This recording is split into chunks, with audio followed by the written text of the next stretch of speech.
öyle sadaka verilmeli. Öyle bir şey sadakanın iyimeli. İtin etinden nada harafatların öğrenmeyden bollayın. Öyle sadakası yiyenin hava itin etinden nada haram değil mi ollayıp? Na'udhu billahi kelime şehadet etti. Havaldar olun şu. Muhterem Müslüman doğanım, hürmetli teçhuna huntana. Akaşi avam feribi hasene çelim edamı tapmalı. Hasene çelim bir milletin sağdalığından, umum Müslüman Türkmenin sağdalığından suistifade edip millete hakikati kefi beyletin beylek dolap barakım düşündürmeli. Taammiyetin doğru değerin hakkında yanşılay Erzebahun takdir yan aradayda şunu öz haddine göre açıklap aytdı da şunu. Hatta şuna takdir haram deyip de aytdı. Şimdi bizim vurduğumuz değil. Erzebahun takdir avvalına şuna meşgulünler şuna hakkında aytıp gerekli. Onun için kadim atazgahun niye, bıtada aşrahun niye mani diye, bıtada balakım taycanahun niye, onun oğlu Abdullahun kime gördüm iman yerenini sokarlarını ben öyle mi eşittim yani Müslüman doğun.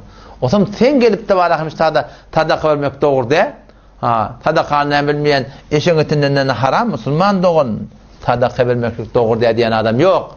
Tadaka verecek olan yetire, bilmeyen medet yerdip durana, mescit becereceğe, ölülmeyen duran adama, şıkkılığın havada inebilir, külörde tuyuklar, külörün aşağını teşvat. Şu havada sen hem tayan, külör yoktan, külör alıp vermektiğin, hayti bir müşkülü hal etmektiğin, tadaka verecek olan Müslüman doğun, beri vermeli, bana kim münkur ahim? Kimin şuna müşkülü var? Emma kıyının taktı var ahim, alıp barayan, halaf-ı sünnet, halaf-ı şeriat dağıtları, qara tevcih çok başkanlığı. Müslüman doğunsun ne iş var ahim? Biz sadece millete aydamırlar. Müslüman doğun ağıl bir tertibi ki aramı yürüyüptür. Şu doğru de tertibi şu deyip. Ben babret mecmi fikri Türk meselede şu savutini kulak atsan onun. Kaç kuşan filmin bir tertibi. Ben barha taqaza edip aytdım. Haca konuşuna doğru de edip aytıydı. Bejengizge de hücre verin. Teoriklerde hücrelerimiz var, ehl-i sünnet hücreleri. Ne kadar şöyle röşt ettiyerler, ustadlarına aylık veriyerler, şüpheru hatta moğollarına kömek ettiyerler mali taydan. Nereden geliyor şöyle ki? Şimdi millet var akıyım, şu etmeli, bizim bir hud ettiyen harçlamadı, onu hücrelerine veriyerler, şöyle olan hem din diyaneti ötüye, hem dünyet ötüye Müslüman doğan. Ben şurada da barha taqaza ettim, şunu şey diye baydı. Emma siz şu savutiyeni kavvet tehendisine kulak atın, şu taada hakikatin millete ne ecra etmeliqa. ومن ne yapalım aydıp bular kadiyen elfazlar şol. Olu kon takdirden ağzından çıkıptı. Şu hakikati Müslümanların aydı bilmeyen ağlığına da şeydi. İnni xob bir adam adından, avrayından, muğyatından bir neşinur geçiptirler. Şu turatını orta gelip dururlar. Lağın etecikten şolan aytyan doğru. Bir de yüze galiyat valdi. Gayrat edin. Getirin şun hücreye. Barın garibine verin, yetimine verin. Cavan oğulları öğlendirin. Müşkülatlarını hal edin. Ne kadar adamlar ve bimarlarına harzın tapmayan diye canlı olun. Adamlar ve belirli olup barakından nanı yatıyor, denanı olan sonundan ayrılıp ne kadar şeyler harçlar ki yılla var akım milyar harç oluyor şu Türkmen sehramızda. Teşvat ayetler hedabet 7 gün tutuluyor, 5 gün tutuluyor. Her günden ne kadar harç oluyor ve her günden ne tane ayet var Türkmen sehrada ve tensin hedabetten ne kadar harçlar oluyor. Eğer şu harçlar var akım doğru tuğratını doğru yedik var akım tinti var akım ne kadar kavur.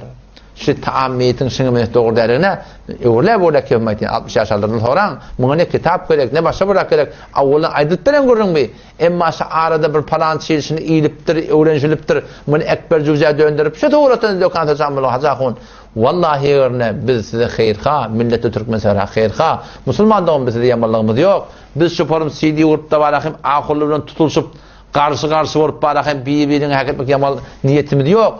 Vallahi yani siz ödünüz başlayardınız seni. Siz her bir morundaki şu açı biz CD vurduk, siz ödünüz başladınız seni. Sallakta gelip de barakim hacakun CD vurvatı, milletin hani yayladıktı, su vurmayan balak çıkarma falan böyle şey. Gelinin mında vurdu. Bu taraftan barakim benlerden CD vurdu, bilmeyen ten barakim dinin ikşayet atan falan, bilmeyen ten ursuva ederim, bırda ederim, kimi korkudu yaltın akıyım. Bir delil getir, bir korkak adam batak, bizler bir meydana girmer takayım. O taraftan 29 gece radiyadan Vehhabiyet tanımalı, bir de üye girer yargıdan denalı oluşan tanışık etti. Buna cevap vermesen bu bir ot. O taraftan ol akıllarda men pir diye oturan yetti barahım Seyfiyan pirlerinden akılan menberine bir şeref tebliğ edip onu beylen teoktu. Bu taraftan da hürmetli teşkina kontana Müslüman doğrum. Bu da sene deneyişin siz ödüngüri bizim yerimizde koyun siz ne edersiniz? Müslüman doğun, cavan doğullum. Sizi ki bizden näre gele bolýarsyň, ama Allah'ın şeýdik gelip ýa musulman dogan. Tiziň hiç bir gaýryňyň aleyhine şu forum sidi urlanak.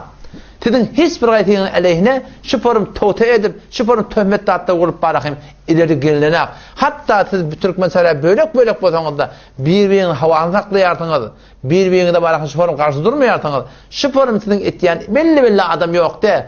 Bu forum bolup berýän ara tapmak hewlagyn. Emma musulman doğun bir de gerek kalanlar hemme canın ağzını yırttırıyordunuz. Üneleke barakım şuları yıkmallan. Neyme bilen? Yan kaydan atlamıdır. Bizi elimizde neyme geliyor? Hissak gelen aktı. Üneleke. Şu seydiğin vurmalı.